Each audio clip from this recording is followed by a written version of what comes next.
Hey MVPs, Ricoknows here. Going to talk to you guys about the Gilbert Burns, Brady fight card on Saturday.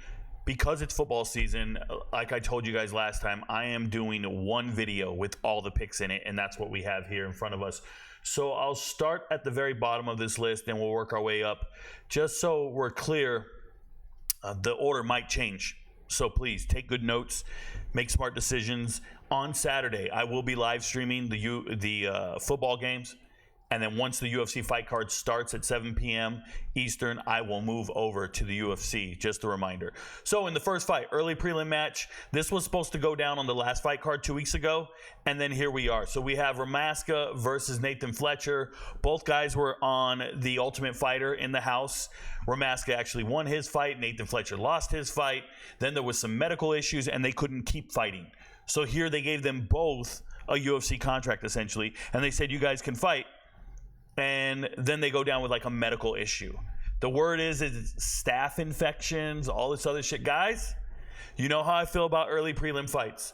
It's essentially a pick 'em. They got Nathan Fletcher the favorite by -130. That sounds right to me. I've watched Nathan Fletcher. He looks decent. Like, he looks like a good wrestler. He looks like a good all-around fighter, actually.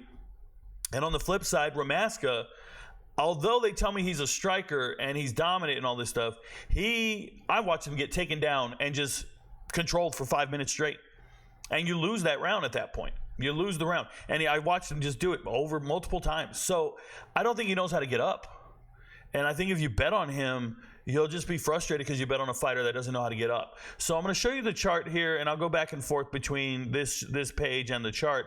And the chart for me is just a straight lean. You shouldn't bet this fight. Let me be clear. Nobody has any business betting this fight. It's an early prelim fight. It's a UFC debut for both of them. There's medical issues. Like, no, let these guys fight 3 or 4 times before you ever put any money on them. But for me, remember last week or 2 weeks ago, I had Nate Fletcher as a lock. But that's because I was searching for locks on the card.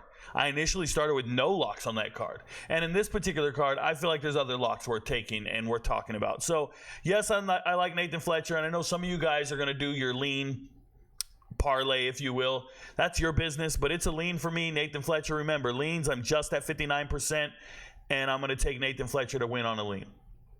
Okay. There's not much more to that. Next fight, Andre Petroski versus Dylan Butka. I'll start with Petroski first. Petroski's 11-4. He has no chin. He has no chin, and he's one of these guys that just bad luck happens. But look at him. Look at this fights here. Look at these fights. He beat Gerald Meerschaert. We just saw Gerald Meerschaert win last 2 weeks ago. He just ruined our whole night and beat one of our locks because he's an amazing grappler. And he can get a submission. Well, he didn't get a submission against Petroski, and Petroski wins the fight. But then he goes and gets just completely smoked by Michel Pereira. Everybody would. Anyone in the world is getting knocked out by this dude. And then Jacob Malkoun, that's when he went for a shot. He was taking a shot as a wrestler, and he knocked himself out, which is wild. And then Josh Freem. So you lose 2 fights in a row. Everybody knows if you lose 3 fights in a row, your UFC career is over. So he doesn't want his UFC career to be over. So he goes up against Josh Freem, and he fights like the scaredest dude I've ever seen in the cage. He fought scared. And listen to what I'm saying, guys. As an MMA fighter, I've been a fighter for 20 years. I've been a coach for the last 10 years. When I train with certain people, they're afraid to get in the octagon. Like, it's cool, man. I'm gonna compare it to owning a gun. I talked about this with Kim the other day, today. So a lot of people own guns, and they're cool. Like, I own a gun, I got this. You're a gangster and tells you there's some gangster shit to do. You know what I mean? Like, I've been in the Army over 21 years. I've seen people not be able to shoot back when it really matters. They lose all composure when bullets are flying their way. You just hear the zipping. If you didn't know, when you hear the bullets going through the air, it's a scary thing. And now we got people shaking and doing this and scared and hiding, and we don't have any real killers on our side. So to see Andre Petroski go into the cage and run into that situation where there's real punches coming back at you, and he does not want to get knocked out, I was impressed with his fight IQ, but I thought it was some punk shit. Now, he won the fight. Shout out to him. He beat Josh Frame and his curly-haired ass. And I was on the wrong end of this pick initially. But he's got bombs. He's got a lot of power. He knows how to wrestle. And then there's Dylan Butka. I've never seen Dylan Butka win anything. I'm not kidding. He got knocked out by Carlos Alameda, who's a kickboxer who can't grapple, and he got knocked out. Oh, by the way, do a search on Patreon. Search Butka on the Patreon homepage. Go back to that video, and I picked Butka, but then I said, guys, don't bet this fight. He'll get knocked out. I got it right. He got knocked out. Other than that, he's never had a win in the UFC. His most impressive fight is a split decision loss against Bekoev down here. That's his most impressive win, or most impressive performance is a loss. I can't bet on a guy like that. So I think Butka, his only strength is really wrestling, and Petrosky's a wrestler. The only issue Petrosky has is cardio, and he just won his last fight. They were in they were in Colorado. They were in Denver. He went 3 rounds at elevation. He didn't die. So I think he's going to hurt Butka. I think he's going to bring the pain, and Butka really has no place where I see an advantage. I don't see an advantage for Butka. He's not a better grappler. He did some college wrestling, but he's not a better grappler, not a better striker, doesn't have the power. I just don't look at this dude like this. I think we're going to talk about Butka in the past tense, meaning he's not a UFC fighter. So I think Petrosky's going back on the win ways now. This is insane number right here. Minus 340 feels just wrong. Because if you take Petrosky, you got to go ahead and start parlaying that with other things. And I don't like him like that. I cannot bet on a guy. Minus 340, you should have better cardio. If you're a minus 340, you should have better cardio, better grappling, better striking, better fight IQ. Like you better check all the boxes if I like you minus 340. And he doesn't. So shout out to Petrosky. I got him on a lean. You can parlay the two if you want. I also prop bet. I don't know if it goes the distance. And that's just because I think Butka gets hurt. I think Petrosky's confidence is back. I was in a fight for 15 minutes. I didn't get chin checked. I'm going to go out here and hurt this dude. Now, they're both pretty big guys. I'm telling you, Petrosky's huge, and he's got a lot of power. So not go the distance. You've checked that prop. By the way, the sports book, it's super early. Usually I make these videos on Thursday, and all the props are there. There's no props there right now, so I don't even know the odds on this stuff. Some of these guys, like, it's wild. I'm trying my best, but I'm in the dark on some of this stuff. So there you go. But nonetheless, I like Petrosky to get it done. In the next fight, Gabriel Santos against Yiza. I'm going to tell you guys something. I get it. Gabriel Santos is a guy that people believe in. Gabriel Santos is 8-2. Told you I got these out of order. He's 8-2, or I'm sorry, 10-2. 10-2. I've never seen him win a fight in the UFC. He's only won on the regional scene, and he's dominated people. So they want you to understand that he trains at a good gym, right? He's one of these guys from Brazil who can all the submissions on the regional scene, against a bunch of cans, and then they gave him real competition. He might have won that fight against Laurent Murphy. He might have won that fight. David Onama knocked his ass out. So you get knocked out and you don't fight again for over a year. And then you're magically here and you're the favorite. And a big favorite. So you're a big favorite. You came to the UFC 10-0. And now you're 0-2 in the UFC. And you're a big favorite because they think you're going to beat Yiza. Who the hell's Yiza, Rico? Yiza's been fighting for a while. It's one of these Chinese fighters. I know you guys, I know the UMVPs don't like the Asian fighters. I know. But I'm telling you, Yiza, I watched him in his loss right here to Jingyang Lee. I watched this fight. I was actually scouting and doing some research on Lee. I watched the fight against Lee. It's a split decision loss. And I noted this guy, he had like this leopard hair, cheetah hair. It's weird. He has these spots on his head. I think it's by design. I don't think it's natural. I don't think it's natural unless he was somewhere near Chernobyl or something. But when I watched him in this fight with Lee, I wrote down on my notes. Now that's the road to the UFC. It's against other Asian fighters. They're not as good as I'd say the Brazilian fighters. Obviously, you know that the Brazilian fighters, their skill set and their foundation for fighting is BJJ, Brazilian Jiu-Jitsu. So they're just naturally good grapplers. And they got to learn how to strike a little bit. But usually in the regional scene in Brazil, you're going to see a lot of submissions and a lot of people who know what they're doing on the mat. In China, their foundation is fucking karate movies. I don't know. Like, they don't have real fighting ability. They're out there doing crouching tiger, hidden dragon shit.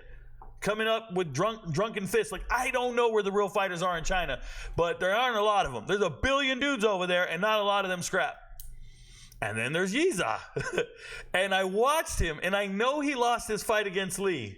But I'm telling you, Lee's an amazing fighter, right? Lee, well, theoretically, he fought like an idiot in his last fight. But against Emil, he got cracked. But Lee has been out here fighting. Dude, I'm telling you, Yiza impressed me so much. I wrote a note and was like, oh, when I see this guy, it's going to be on and popping. Like, when I see this guy, I'm picking him. Because I think he's such a good fighter. And he's experienced. He's been fighting a long time, and he's got that dog in him. This guy's got that dog in him. You got to believe in him. So I go to the sports book, and he's a massive underdog. And I said, oh, awesome. Awesome. I'm taking him. I'm taking him plus 220. You don't have to take the bet. You can watch and see what it's about. Sprinkle it, bro. Quarter of a unit, whatever it is. Remember, my value bets, they're 41%, but the reality is sometimes I tell you, we got to take Brendan Marriott at plus 800, something like that, right? So, like, sometimes it's not real. It's just EV. It's just expected value. I just say, yo, we can't ignore this. In this particular case, Yiza being a plus 220, I think it's unjustified. Like, even if Gabriel Santos is going to win the fight, minus 295, there's no justification for that. He's never won in the UFC. You're basing it on the fact that he did a split decision loss against an okay fighter, and then he got clipped in his last fight and got knocked out. Bro, I don't see a minus 295 favorite like that. I just don't. That's crazy. He's a bigger favorite than some of these other guys who have been fighting and undefeated and shit. Like, I don't know what this is about. So I have to go on the Yiza side just off value alone, respect for a scrapper. And when I take notes and I'm doing my evaluation of these fighters, I go back and watch all their fights. That's what I do, right? There's no shortcut. I just go back and watch all their fights. And sometimes, just like watching football film, let me blow this up so you guys can actually see what's going on here. Just like watching football film, sometimes you see another player on film. Sometimes you're watching a running back and then he gets run down by a corner or a safety at an angle. You're like, wait, who was that defender? Write down the number, go look at the high school, go check the roster, find out who that player was. I do the same thing with fighting. I go watch these guys fight, and if I see them fight another fight and I see them win, I go watch it. I see their losses, I watch it. And in that particular case, he won the fight in a split decision, but I said, oh, that dude is a bad dude. I'm going to be pulling for Yiza, and I'm surprised he's a plus 220. That's weird. All right, that one blows my mind. So I'm on it all day. Next fight, Andre Lima and Felipe Dos Santos. Now, Andre Lima, this is a guy, they keep telling me he's an amazing fighter. He's undefeated, 5-0, 5 knockouts, 9-0. But I know that he was losing this fight against Cervino. The only reason he won the fight is because he got bit. Remember, this is the guy that got bit on the arm. That's the bite mark right there. So this guy gets bit and wins the fight, and then they give him Raposo, and he gets a split decision victory. This guy, they tell me he's the most dynamic fighter in the world. I'm looking at him like, okay. Well, we're going to find out, because you got a shoot boxer in front of you. You got a shoot box fighter in front of you. You got a dude who really scraps. The fuck did a map come up for? They give me Ashley Furniture Stores. I didn't mean to click on that. You got an 8-1 fighter, and Felipe Dos Santos. Manil Kopp is the only guy that beat him. And I don't like Altamirano all that much. Shout out to Pavia. He might have good DNA. Shout out to Diego Pavia. But this is a guy who should be a good, like, it's gonna be a scrap, a straight scrap. And I really like Felipe Dos Santos only because I know Andre Lima is chaotic. I know he's not that good technically. He doesn't control things right. I don't know how many takedowns he gets in a fight. I didn't check where is it at? The Fight Center. I didn't even go to it. Let me pull it up here. Let me see here. DeLima, takedown average by accident, bro. He don't get no takedowns. We're scrapping. And I understand they say he's a sniper. I know. Give me Felipe Dos Santos to scrap with him. It's a coin flip, if you will. I'm on the underdog for the value bet. You can skip it. It's a competitive fight. You can skip it. The next one on the card is Isaac Dolgarian versus Brendan Murat. All right, this is dumb. First and foremost, Isaac Dolgarian right here, 6-1. He lost his last fight. He was a lock, and we missed all night long because of it. He's amazing. He's a great wrestler, an aggressive wrestler, and he ended up losing in a split decision because he got gassed. He went too hard. He had it, dude. He blasted double leg, gets in a dominant body position, started dropping elbows, just going ham, and he couldn't put the man out. And next thing you know, like all these TKOs here are ground and pound from his wrestling. His wrestling is elite. They gave him a sacrificial lamb, and I believe Brendan's a late replacement. This should end in the first round.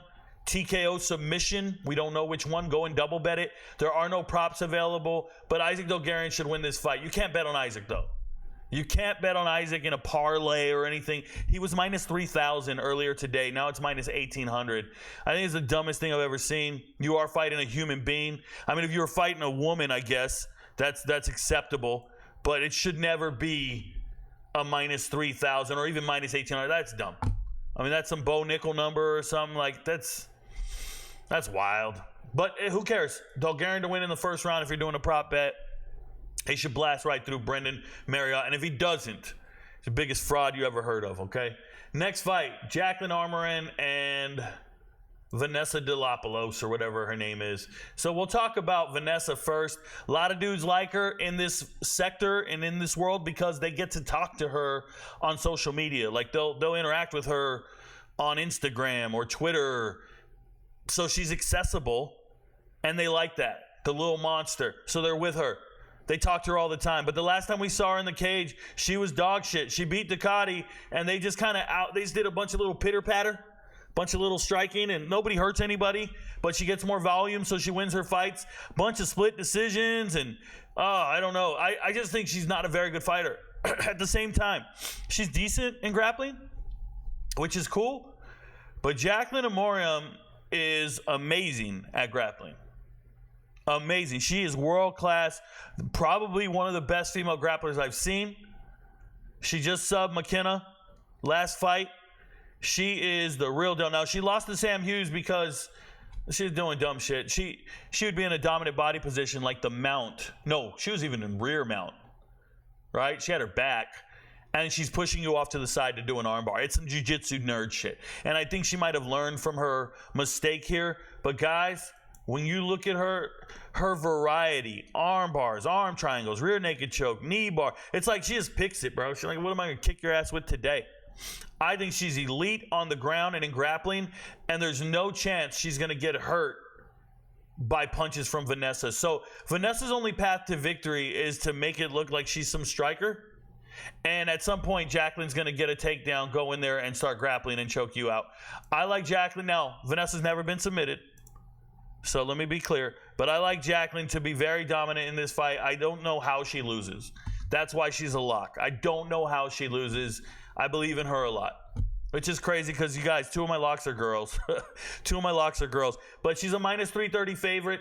If you want to sprinkle the submission, that's on you. It's not going to be on the card because it's never happened. And I'm not in the habit of betting things that have never happened, right? Unless it's an undefeated fighter and they finally lose. Maybe that's a thing. But for me, Jacqueline is... Oh, by the way, if you want to go check out Jacqueline's Instagram, I'm just saying. She got her ass out everywhere. I think it's very normal for her to only wear thongs. So anyways, next fight. Ryan Spann and OSP. Ugh. I think I wrote it on the card here, and so I won't spend too much time on it. I have no bet. No bet. And the reason I have no bet is these odds are ridiculous. This should be a pick'em fight. I understand that OSP, that's what we call him, Ovent St. Preux. OSP is old. He's 41. He's Tales from the Crypt old.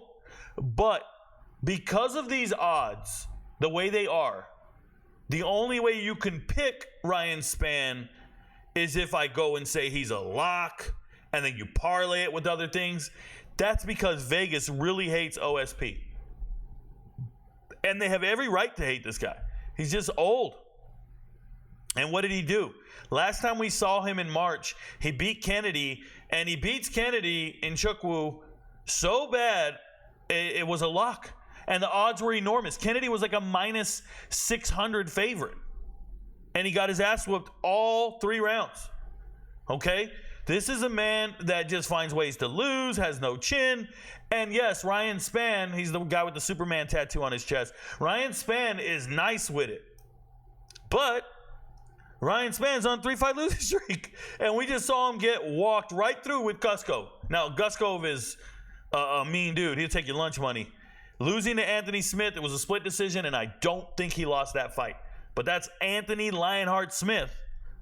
That's not what he's fighting right here. So these guys are huge, guys. They're right. They fight at 205. Ryan Spann's even been up to heavyweight before, so I think so is OSP. But they're 6'5", 205. Dude, there's a problem here. You can get to sleep immediately. I think this fight is going to be boring. I think it's going to be boring and 15 minutes of boring. Unless Spann just sparks this dude, right? It's possible. But I wouldn't bet on this fight. I just leave it alone. The odds are enormous because they don't like OSP. And normally I would be like, yo, take OSP at plus 265 and keep your fingers crossed. Not a chance in hell I would say put money on OSP. But he has a chance to win a boring fight. And then Ryan Spann on the flip side should win this fight and dominate. But why the hell is he minus 350? That's dumb. That's out of place. That's not cool.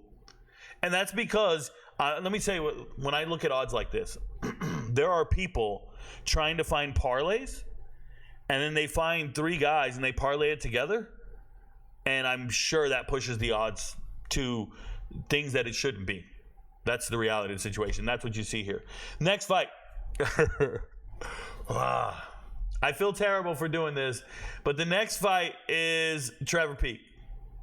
Trevor, I can't fight Peek. Now, Trevor Peek has 8 wins by knockout. He's 9-2.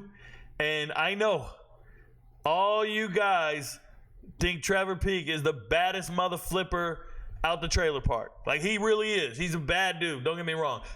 You can't knock out Trevor Peek. Granite, bro. That jawline is granite. You cannot knock out Trevor Peek. You got to outwork him. Charlie Campbell is a world-class striker. And we got that fight right when I picked it earlier. We got that fight right. World-class scrapper. Couldn't knock him out. Just beat the hell out of him. Made him look stupid. Showed Trevor Peek there's levels to this. Trevor Peek had 0 chance of winning that fight. 0. And if you go back, there's Chepe. And we all know Chepe's a dog. And Chepe outworked him. And even though Chepe's a dog, it's still 3 rounds. You cannot take this guy out. So where do we see Trevor Peek being this great fighter? It's because he beat Kamara Worthy. It's because he beat Malik Lewis, Eric Gonzalez by TKOs, and then he beat a terrible Muhammad Yahya. Muhammad Yahya sucks. Absolutely sucks. We just saw him on that Abu Dhabi card. Dude is trash. We saw him lose in the first round, and he had no chance in that entire fight. This dude is a sacrificial lamb. He's the only fighter out of Qatar, UAE, and all this shit. Sacrificial lamb. So what I'm trying to tell you is Trevor Peek's only won 1 fight. And it's a dude who's just out here to just get beat up. Like, Trevor Peek's a terrible fighter. Trevor Peek throws standing hammer fists. Instead of jabbing, crossing, hooking, Trevor Peek goes like this. He plays whack-a-mole. He's at fucking Chuck E. Cheese, bro. He's just doing this. I can't get down with Trevor Peek, bro. He's tough. You guys ever seen that movie Kick-Ass? That movie Kick-Ass where you're getting your ass kicked over and over and over until the person gets exhausted and then you win? It's a movie. It's about a superhero. I don't wish that movie on anybody. I would never watch it. Trevor Peek, bad dude. I know a lot of money's on Trevor Peek. Fandom. And guess what? He's fighting a little fucking Oompa Loompa. He's fighting a dude, Yanel Ashmouz. He's Israeli. Dude's got hair on his fucking shoulders and back. I don't know what's going on with Yanel. But this little dude is a decent fighter. He is a traditional mixed martial artist. He's cool. I don't know how he knocks out Trevor. I don't think he's going to knock out Trevor Peek, okay? But he's fought before. Now he's the underdog. I just think he's okay, man. I think he's a better fighter than Trevor Peek. I can't tell you guys to bet Trevor Peek. And if you want to, you do it. And I know some MVPs are better than others. And I know you're going to take Trevor Peek. And if you do, I hope you parlay him with something else that hits, or just take it straight across. It's minus 135. But I can't put Trevor Peek on this card as a win. I don't know if there's a single. I mean, Trevor Peek would have to be fighting a straight can for me to pick him. He's such a tough guy. What a terrible fighter. Not a UFC fighter. Got a chin from hell, bro. He can take a beating. You know how we know people are tough? You know how we always say that guy's tough? Because we watched them get their ass kicked for 5, 10, 15 minutes. That's why we know Trevor Peek is tough. He's been getting his ass kicked. Give me Yanel. Hey, Yanel, you better be ready, bro. You better have the heart of a lion. Skip the fight. You don't have to bet on it. Just watch it. I got to pick every fight. You don't have to. Remember, reminder, MVPs. Next fight, Rong Zhu versus Chris Padilla. These odds are wild. Nobody likes Chris Padilla for a number of reasons. First and foremost, Chris Padilla, there's a lot of argument to say that he shouldn't be in the UFC. He was off of he was 4-4 before he got here, or he had 4 losses in his last 8 fights or so. That's why I said 4-4. He had 4-4 before his last fight with James Yontop. Now, we know James Yontop ain't a real scrapper. We just saw him lose 2 weeks ago. But what Chris Padilla did to him as a massive underdog was so impressive. Chris Padilla backpacked him. And what I mean by that, whenever I say backpacked him to the new MVPs out there, he got on his back and just choked this man, took the life out of him. It was so impressive to me. I started thinking to myself, maybe he's becoming a better fighter. Maybe Chris Padilla is really good. And we don't know. Shout out to Taco, right? His nickname is Taco. But when I go to Rong Zhu here, American top team, and I go look at this guy, road to UFC, bro. Road to UFC, and not much. Now, he did have a UFC stint where he lost. But I'm talking about, you beat up a bunch of regional dudes. How is this fight on the main card? He's fought a lot of fights. 30 fights, cool. Never been knocked out. Chris Padilla is not knocking anybody out. Chris Padilla is a submission artist. He's a grappler. He's great at it. And from what I saw, he's a great grappler. Guess how Rong Zhu loses? He's getting subbed. He's getting subbed by Ignacio, by Hernandez, Vargas. Where else he gets up? Triangle choke back in some regional backyard. He's been getting, every time he loses, it's a sub, bro. Guillotine, rear naked choke, and he's losing to dudes I never heard of. Who is this? Who is this dude, Willie Bergeron? Apparently he's amazing at subs. I apologize for not knowing you, homie. He was on the road to UFC back in 2022. I apologize. I know all the fighters, right? And then my thing is, Rong Zhu's a liability to get subbed. And remember what I told you guys. If you have crazy odds, you better be good everywhere. Minus 290, and I don't think you're a better grappler, I can't bet on you. Minus 290, you're not a better grappler. I know what Chris Padilla wants to do. I know what Chris wants to do. I like Chris's IQ. He's been fighting a long time as well. I don't know how this is on the main card. Shout out to Chris Padilla. I hope you pull it out. Plus 235 is crazy odds for somebody who has a skill set that looks to be so much better than anything Rong Zhu's doing. Okay? Next fight, Matt I Suck Schnell. Let me get over here. Let me pull it up. I don't know what this is. Who is this? Mo, this is Matt Schnell right here. Let's hit refresh on this. Sorry, guys. I'm a one-man wrecking crew over here. Matt Schnell, 16-8, 34 years old. Fights out of Fortis, biggest gym out there in Texas, right? You guys see it. He's been knocked out 5 times. Knocked out 5 times. And his path to victory is submissions, just so we're clear. But Matt Schnell been straight up annihilated by Urseg, right? We saw that happen. We bet on that fight. We had Urseg. It was cool. And I just watched him lose. And look at the fighters he's fighting, man. Royval, Nicolau, not a big deal to me. But Urseg and Royval. when you look at this guy, Schnell, he was good at one point. And it was before he got to the UFC, if you ask me. This is not happening anymore. And I would say the threat to get a submission doesn't really even exist to me because Costa comes from that Brazilian foundation of jiu-jitsu. Like, he knows what he's doing. 6-0 in subs, coming into his own, coming into his prime, 28 years old, fights out of Lobo. These are good fighters, right? Who's the other guy that he fights with that fights out of that gym? We know it. Man, I can't believe I just drew a blank. Good fighter. A Brazilian good fighter. That's a little vague. I can't remember who I wanted to talk about. Doesn't matter. Beating Borjas. Do you guys understand that Kevin Borjas would absolutely, I'm doing MMA math right now, would absolutely beat this guy, so you got to pick him. No. Seriously, though. He went 3 rounds with Usyk and lost by unanimous decision, but he didn't get finished by Usyk. We're doing MMA math here. This dude is tough. A little bundle of muscle, and he's tough. I like him. Obviously, he's the biggest favorite on the card. It looks like he's going to catch Schnell on the chin and put that man to sleep. So I put it here via TKO, unknown odds. So we're going to leave it alone, okay? But it's a lock. And remember, locks on the season, I'm 99-22.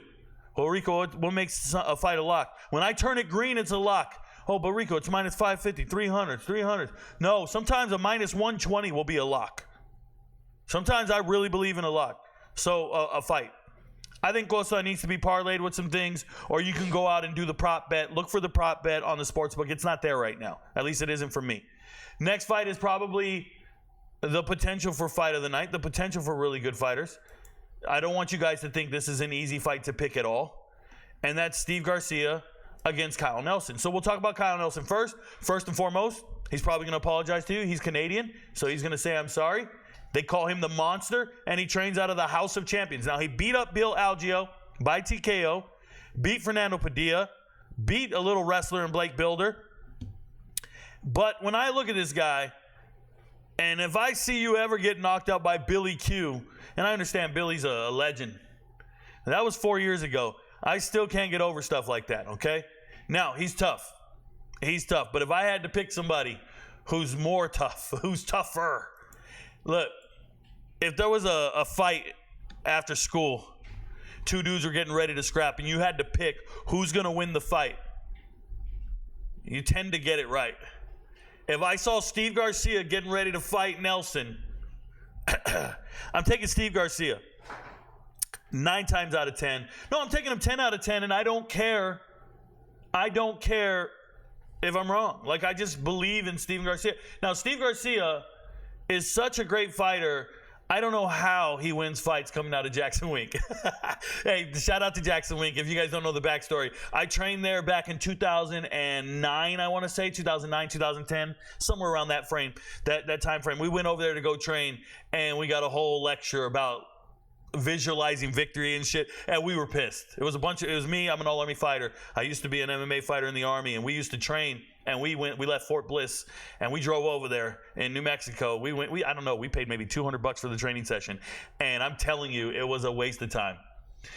We wanted to train with the pros. Pros were over here doing their training. They were doing their camps. We didn't get to roll with them. We rolled with students from Jackson Wink. We could beat you guys up. We scrapped, bro. Let's go. We weren't impressed, and we felt like it was a big waste of time. Shout out to, I want to say it was Benson Henderson that got us linked up for that trip. This is not a good experience. It is what it is. Shout out to them. Nonetheless, Steve Garcia coming out of there, he's not like the Jackson Wink guys, the lay and pray dudes.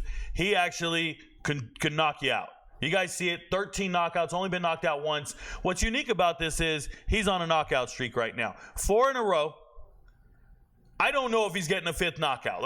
That'd be a crazy thing to predict 5 knockouts in a row. That'd be an incredible streak of knockouts, and knocking out Kyle Nelson seems a little tough, but I think he can hurt Kyle Nelson a lot. I think he can put him on that Q street we talk about, the one with all the rainbow flags and shit. I think he's real. Steve Garcia is a gangster. If I'm in a bar, he's got my back.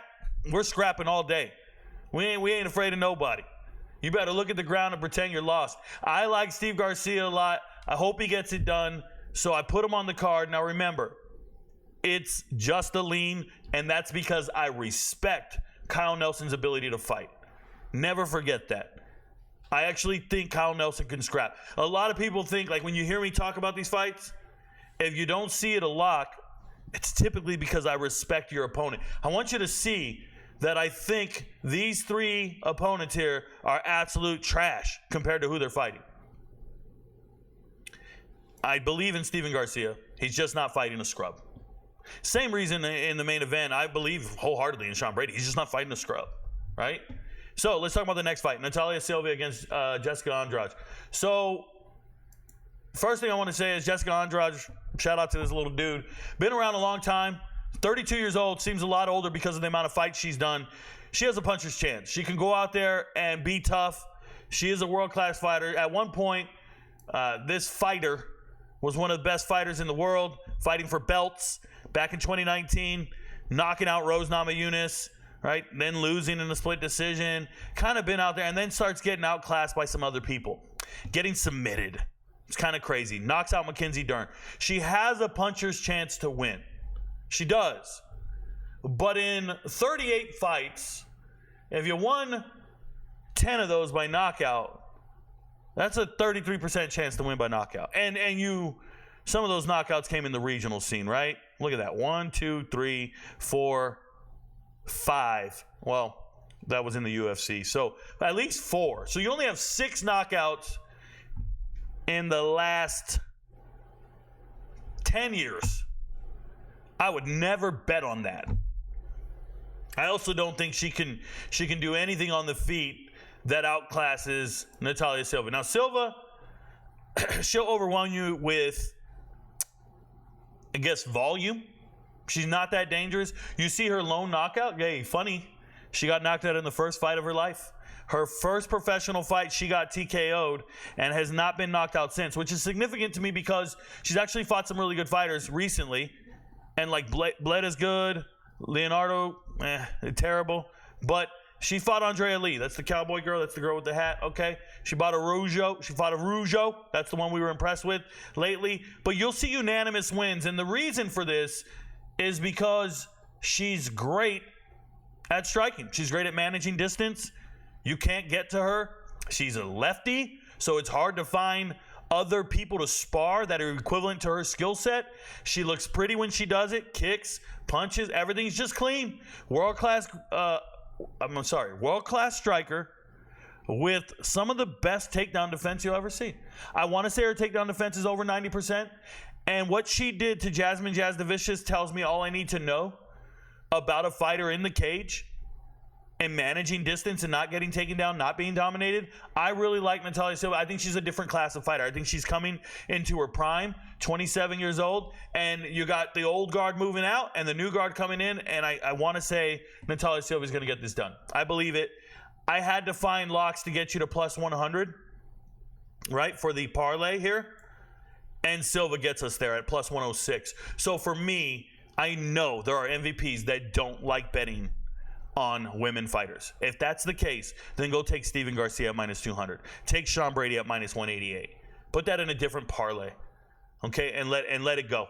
Put that in a different parlay with Andre Petrosky. You'll probably get good numbers. Minus 340, minus 200, minus 188. That's probably a decent bet to make if you feel good about it. But for me, I like Natalia Silva to go out there and outclass Andrade, not get clipped. It's just not happening.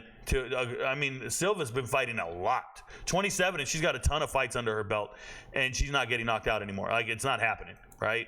It's just not. She's got 23 fights. It'll happen the first time and never again. Yeah, I'm cool with it, bro. I'm cool with it. Give me Silva. She looks nice. She does a damn thing. It's cool. And then in the main event, we got Gilbert Burns. Anybody with Burns DNA will never get a pick from me, bro. Shout out to Herbert, his brother, who can't scrap to save his life. I'll never ever back the name Burns, bro. No. The toughest Burns I know is in The Simpsons. Gilbert Burns, you ain't it, bro. That dude's too nice. He doesn't have ill intent in his body. He's smiling all the time. And his skill set here is 9 subs. I know he's got knockout power, by the way. I know he does. He's just not built like that, though. He's not built like that. Now, yes, he's fought the upper echelon of fighters. He's gone out there and done his thing. I got you, man. I think he's on his way down. And there's nothing like getting a dude in Sean Brady to just put you out of your misery. Sean Brady should get this done. It's not a lock. He's fighting a really good fighter. But Sean Brady's only loss is to the champ. That's a pretty good loss, bro. That aged pretty well. He lost to Belal Muhammad. Now, I don't think it's nice that he got knocked out by Belal Muhammad. That's not cool. That shouldn't be happening, but it happened. On the flip side, you go in your next fight and you submit Kelvin Gastelum. These submissions are real. He's legit wrestling, legit grappling. I don't see any issue on the mat with this man. Shout out to Sean Brady. I'm impressed with him. The only issue I have with him, and I talked about this in the last fight card, is I hate hearing fighters talk about mental shortcomings, if you will. Listen, I've been in the military over 21 years. I'm happily retired, first sergeant, cool. If I meet a soldier who can't perform the functions of their job and they tell you they just can't do it because they're dealing with depression and anxiety, I just look at them and I'm like, bro, you ain't unique. You're not the only one. Everybody's depressed. Everybody. Rico, why you got so many muscles, bro? I'm lifting doubt and depression every day. You're not unique. Everybody's going through that shit. So for Sean Brady to come out and say, like, oh, I knew I was going to lose that fight before I got in the cage. I knew I was going to lose that fight the morning of. I hate that shit. Bro, fighting ain't for you. It's not in your DNA. That's how I feel. Now, I might be in a minority on that. I'm not very forgiving in this regard. And the reason is because when you deal with self-doubt, depression, anxiety, failure, whatever it is you think you're dealing with, some of us just swallow that shit and push forward. Adapt and overcome. Walk it off. Drive on. Whatever cliche you want to come up with, that's the reality of the situation. And shout out to my pops for instilling that within me. But I walk around and I tell you right now, I got that dog in me. And I think about that all the time when I look at these UFC fighters. Some of them mentally don't have that dog in them. Some of them mentally fall apart. You'll see them round one, circling away from the jab or away from the power hand, away from the cross, fundamentally on point. And then round two, they're stopped doing that. They don't even listen to their corner anymore. They're not doing anything they're talking about. You'll be like, get up, bro. Wall walk against the fence. Pummel, get an underhook. We'll be talking about everything you should be doing. And homie can't duplicate it. Can't replicate it. He's not an extension of his coach in the cage. Mentally fragile. And if there's anybody I don't want in the gym, if there's anybody I don't want training, fighting, anything, it's the mentally fragile. That's me, bro. That's why I can't stand Rose Namajunas' punk ass getting manipulated by Pat the Groomer Barry. I can't stand it. So, Sean Brady, if you're a real gangster, if you're about that life and you fight for a living, I want to back you 100%, man. Go out there, know you're winning, visualize the win, whatever Jackson Wink and them boys say. Go out there and take lunch money. It's all good. Respect your opponent. But you got to have an unhealthy amount of self-confidence. I kid you not, man. And I hate to bring my own self-belief into this, but I can remember a time I fought in an absolute tournament, no weight classes, and I fought a guy named Kashala. His last name was Kashala from Nigeria. Homie had muscles coming out of his neck. Dude was 230-something pounds. I was 170. Just fuck it, I'm not losing in front of my wife. She had the camcorder going. Back then, it was like a digital camcorder with the 1 gig or 2 gig hard drive. She's recording. I can't lose. I lose to this dude. How am I going to tell her to do the dishes? She's going to look at me and say, don't make me call Kashala. So you just got to, sometimes you got to strap it up. And I know these guys are tough. I know they train hard. I know they got reps and reps in the gym. But when I hear a fighter at the professional level, at the UFC level, say he knew he was going to lose that fight before he got in the cage, get out of here, bro. I hate to see dudes dancing before they get in the cage. I hate to see dudes talking shit before they get in the cage. Focus on your job. You get paid to scrap. But Sean Brady, I hope you got a life coach, a mental health coach, a confidence coach. If you need your mom on the side co-signing all this shit, I hope you did all that, bro. Because I need you to win. I need you to win. Shout out to the MVPs. Just so you guys are aware, I'm going to post this video on YouTube and the Patreon, and I'm going to do it for free. During the football season, since I'm so focused on videos for football, we're currently 64% against the spread, week 1 of college football season. But because it's football season, I'm going to do these videos like this with all the fights in one. I'm going to post it on YouTube and Patreon. Please become an MVP. In the offseason, these videos are the premium content. You got to pay to see them. We win. You see the numbers here. 82% against this, or I'm sorry, 82% locks money line, 59% leans, value bets, props, and overall 216 and 134. I guarantee you 20 of those misses down here are just value bets where we say we can't take the underdog. They got the odds wrong. Something like this. I know that for a fact. But we're doing great. Shout out to the MVP. Shout out to me. I'm Ricoknows. Thank you guys for watching. I appreciate you. Stay up. Peace.